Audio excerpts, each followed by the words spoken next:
Emulation on iOS has long been the chosen method of retro gaming for gamers young and middle-aged, some maybe even old. But for around a decade, Apple made it quite the chore to flood our phone storage with decades worth of game dumps that realistically will never see more playtime than the how does it run test. Jailbreaks and meticulous workarounds were the only available options for someone itching to binge Pokemon Emerald for the 28th time. But in April of 2024, Apple changed its App Store policies, allowing retro emulators to be officially distributed on the App Store, with the first of them swiftly showing its beautiful face, Delta. Delta is an app loaded with emulator cores for the PS1, Dreamcast, and anything before. In pure rejoice, I installed the emulator and began emulating some of my favorite retro games from when I was a kid. The joy and pure excitement held close for all of a day, before I started to wonder just when will my iPhone be my haven for playing my favorite handheld of all time, the Nintendo 3DS.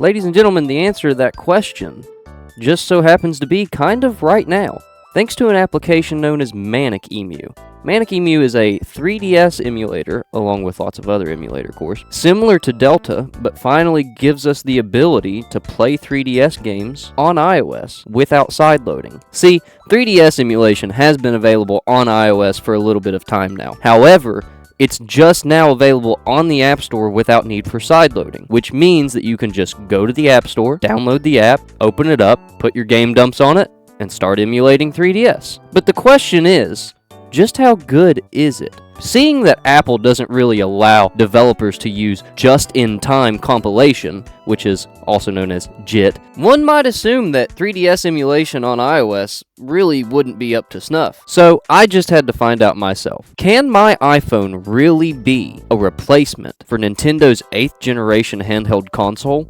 Or is it really more of a party trick? We're going to start by taking a look at the application itself, ManicEMU. Now, this application is more than just a 3DS emulator. It can emulate anything you can think of from NES all the way to 3DS, barring a few extra consoles such as the GameCube and the Wii and things like that. But for the most part, just about anything you could imagine to be emulated can be emulated direct through ManicEMU. The application itself is super simple. Up here in the top left, you have your controller compatibility, which is going to show you your touch control, and if you have another Bluetooth controller connected to it, such as my Scuf Nomad, you're going to see it pop up right here. You're going to be able to change whether it's player 1, player 2, player 3, player 4. You can even go in here and change exactly what keybinds for what console you need it to change. Post that, you go up here to the top right, you see this little checkered flag. All this is a play history of all the games you've played and how long that you have played them. If you go over here to this middle tile here, you're going to go to the import section. And what that is for is importing your video game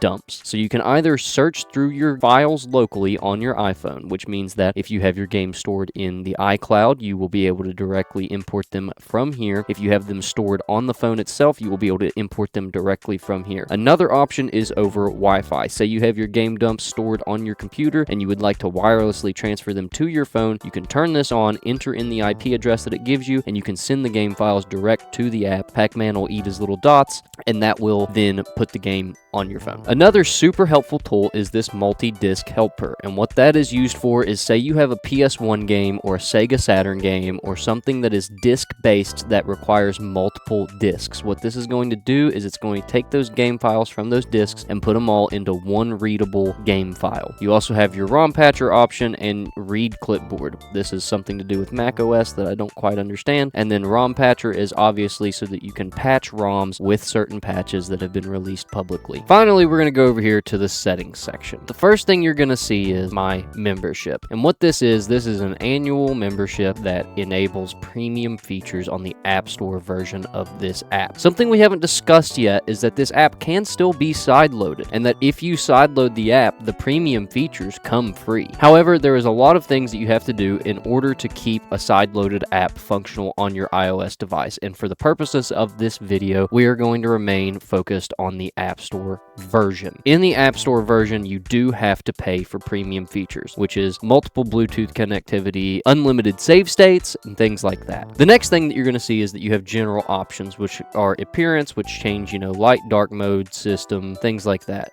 You can go to theme, and when you go to theme, you're going to have all kinds of options where you can change the look of the app inside of your phone. You can change the theme colors, so the colors of the app itself. You can change the box art style, the size of the box art. You can change your game library rows to where how many games it shows per row. You can hide the side scroll indicators. The customization of this app is fully featured and very useful to anybody that would like to make this application their own. Past theme, you're going to scroll down. You can see quick start. You can see autosave states. You can assign skins, which means that you can assign the skins to the different, touchscreen controls of the different systems. You can even add new skins if you go to Delta Styles. There's lots of new skins being uploaded very regularly that you can use to make this emulator your very own. Past that, you can go to advanced settings, and there's all kinds of options in here. You have your BIOS setup tools. You have the sideloaded version. This is where you would enable JIT at. You can tie the application to your Retro Achievements account, which means that if you have the correct game files, then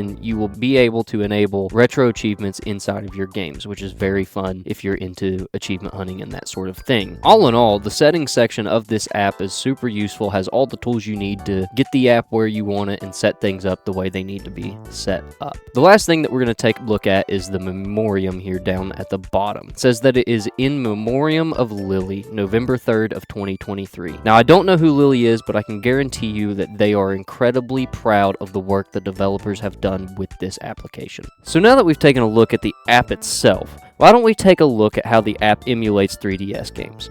That is why we're here anyways, right? Fortunately for us, I can really say that the app, for the very most part, runs games just fine. Yes, every once in a while you'll get some minor stuttering. Yes, every once in a while the sound's not going to sound perfect. But that's kind of just emulation in general, right? I mean, I've emulated these games on my PC hardware multiple times, and really, a lot of the time, I can't tell a difference in the emulation quality itself. Now, this isn't true across all titles, and right now, really what I'm showcasing is kind of this funky little ability for touchscreen controls. Notice how I can't keep the phone really straight. Notice how it's really hard for playing certain titles to play with these touchscreen controls. However, something like Pokemon or a Fire Emblem would really fit this control scheme very nicely. Truth be told, it's completely playable in this fashion anyways. Now I'm going to showcase probably the best way to utilize this emulator. First off, you want to start off with a telescopic controller, such as this one from Scuff, which is known as the Nomad, or you may have seen Backbones or the Razer Kishi. They make all kinds of these controllers, but realistically, the best way to enjoy this emulator is to use some sort of a controller, because touchscreen controls kind of suck. Now, starting off with Mario Kart 7 here, as you can see, the emulation quality is actually quite good. The game itself runs extremely smoothly. The sound quality is great. The only downside is that when you play these games without just-in-time compilation, you're oftentimes going to have trouble the first few times you load them in. Just about every single game that I tested inside of this emulator had troubles running on first launch. They either ran incredibly slowly, they crashed on multiple occasions. After the shader caching takes place, the first couple times you play through the game, they really tend to smooth out, aside from the occasional outlier.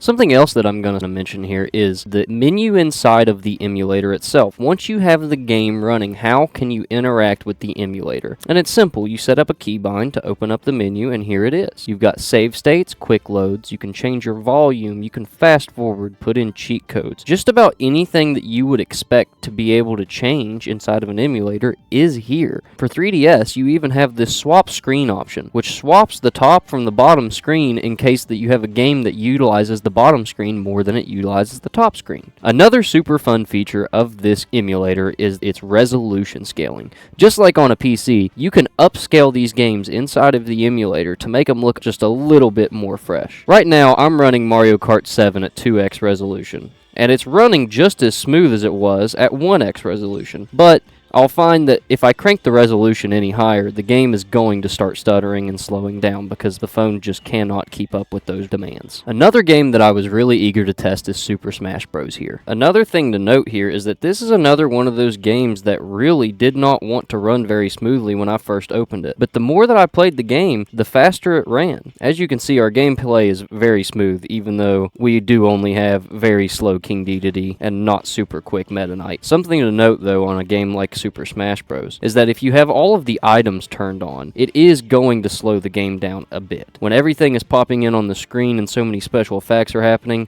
it does struggle to keep up at times. Next, let's test out a game that simply just does not want to run. Not that it really wanted to run on the original 3DS itself. As you can see, this game just runs incredibly slowly. And I don't know if you can hear the game audio itself, but it sounds awful, incredibly choppy, completely inaudible. Now, I have tried redumping this game twice, as the developers of the application recommend that when you dump a game, you dump it as an untrimmed file and that you dump it as a CIA package. After attempting to redump in those formats twice, I've come to the conclusion that either the emulator simply does not want to handle Monster Hunter 3, or my cartridge is bad. On to another game that really does not want to run very smoothly. See? Crashed the emulator. As you can tell, this game runs at about 3/4 speed. Unfortunately, it doesn't seem to matter whether or not it's a clean dump or not. The game simply just does not emulate well. Some quick notes about some games that ran pretty much perfectly fine all the way through without really even having to let the shaders cache. Majora's Mask and Ocarina of Time both crashed on startup the very first time. However, once they crashed, they ran perfectly fine. I never once experienced a stutter or audio issues or anything like that. The game simply just ran fine. And on to the final game that I'm going to be going over today, which is Pokemon Omega Ruby. The fun thing about Pokemon Omega Ruby is that it runs pretty much flawlessly. You can upscale it to high heaven because the phone can handle it. However, you will experience some interesting crashes, so make sure that you save the game regularly. Several times, things such as opening the professor's satchel to select your starter Pokemon, or simply engaging with May for the first battle that you have with her, both caused crashes inside of the game. Regardless, that doesn't take away from the fact that these games are perfect for emulating, they're perfect for touchscreen controls, and they're really pretty much just perfect to be played on an iPhone. I'd be willing to bet that a majority of people who play Pokemon today had their first Pokemon experience emulating it on old iOS devices through things such GBA for iOS. So what is it then? Does my iPhone finally replace my Nintendo 3DS? For me, it kinda does, but it might not for you. Depending on what games you're looking to play, depending on how important it is for your games to run 100% flawlessly, the answer may vary. You can also bear in mind that sideloading the app and using debug tools to enable JIT through it will leave you with better results. Something to take note of is just how hot my cell phone does get when I'm forcing it to emulate without JIT.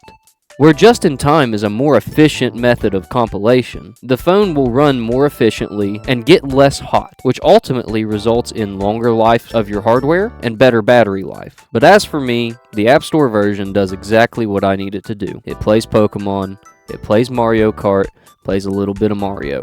And that's truthfully all I need it to do. If you enjoyed this video, please give it a like. Consider subscribing down below, and leave a comment on what you think I could do better next time, or maybe just some ideas that you would like to see me do. Thank you, and I'll see you in the next one.